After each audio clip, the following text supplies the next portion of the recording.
Hi Linda, how you doing? Hey, thanks for getting this in.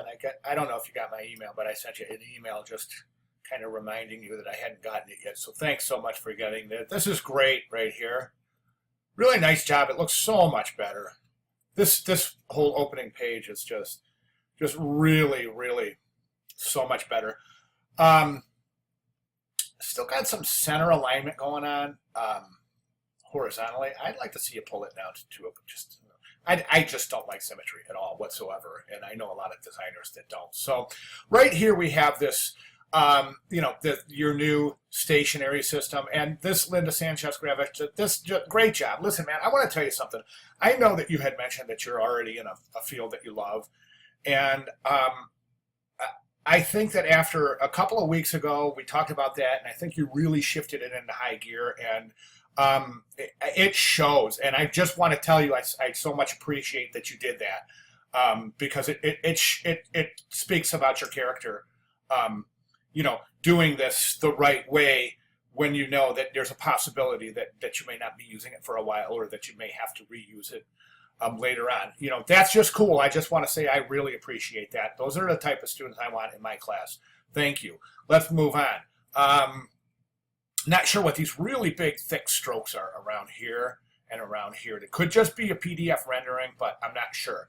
I definitely want you to, this looks good, definitely want you to incorporate some color into this part right here, okay? Because eventually you're going to use this. I would also move down just a little bit, just down, I don't know, starting like here or something. Okay, and then what I'd like to do is I'd like to draw some color continuation between these two, magenta and black, and then pull that down here to this area, this type down here. So by repeating that color, it's going to tell the viewer, even subconsciously, that everything between this and this is certainly related. Okay, so let's think about that. You can leave your type like this, personal identity, objective. That's fine for the purpose. Um, the intent and purposes of this particular assignment is fine. Um, Yeah. Okay. So anyway, I'm just noticing another thing here. Yeah, that's fine for the intents and purposes of this assignment. However, it's to be understood that when you do want to use this, this all has to be changed to something that would be a little bit more specific to the employer. Since this is an electronic portfolio, you can change it on the fly. You might want to word your wording and your portfolio order and contents accordingly to, of course you would include different things if you were interviewing for a magazine layout position than you would for a web layout position, right? So let's move on to the next page. Again, good stuff. I would really like to see this color being worked in down here, okay? And you are just right there, Linda. So,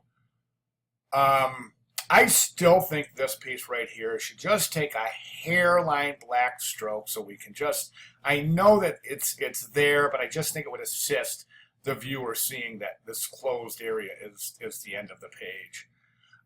This type here, look at this is different. Collateral design, section 2 collateral design. Oh, I see. This is number 2 for collateral. Number 3, you might want to label these as such, just by saying collateral number 3 or something like that. Although I think it's pretty much given, and then your work is looking great, but I really only have one more suggestion moving into final, and that's this. You want to, you want to create a grid that you use consistently from page to page. See, up here you have this text. Well, that doesn't belong here or here because you've never shown that text before. So let's stick with this formula. Logo, text, okay? On every page. You don't have to, give each little thing an announcement. All right, the only other thing I want you to do, it has to do with the grid, okay? And since we talked about this right here, okay, so what we're going to do is we're going to take this. Oh, I did want to notice one other thing too. Just watch what happens when I go through the page, just real quick. Watch your LS, watch it jump around the page. See how it jumps around a little bit on each page? That's because it looks like you're using guides instead of a master page. So you want to set this page up as a master page. So that won't move throughout the in your text. Nothing will move throughout the. See how your text is all moving? This is maybe a better example. Watch this area down here. Watch all your text. See how it's jumping all over the place? You don't want that. You want it to stay in the same spot. Okay, so the only other thing is I want to talk about the grid, and I think this is going to be beautiful right here if we go like this. Here's your page, okay, and so you're going to use this color, and you're going to add some of that color down here, and maybe just even use a sans serif down here. I think it might help just to use a sans serif here mixed with this section 1 identifier. But anyway, so you have this connection here. Make sure those are aligned. And then, so what I want you to do is take a look at, let's say this area. I'm not going to be able to grab this, so I'm going to go to another page. Okay, this page right here. Let's just say that this area right here, okay, just where you have it, just like this. Let's say that area on every page is your live area for your portfolio. In other words, that's the area you're going to build your grid and place all of your items within that grid. Okay, and that's all explained over here in the course announcements. Right here, how to set up and use your grid and using grids effectively. So that will really work perfectly so that you can just take what you have and just build your grid in there and place all your work in there on every page in that grid. Okay, so that nothing changes when we go through the page. See what I'm saying? So everything would be the exact same area. This wouldn't change. This would stay identical. And then this type on the bottom would stay identical, as well as your playing field. You see what I'm saying? And it'll just tighten this thing up. Just real quick, watch. Okay, I just want you to watch where I drew that grid right there. Okay, so let's say we put a grid in there. We keep all our work in there. So that means when you go through the page, you're just going to be, your eye is going to be focused on this area right here from page to page, as opposed to the other option, which is the eye having to bounce around the page, which you don't want. Let me show you why.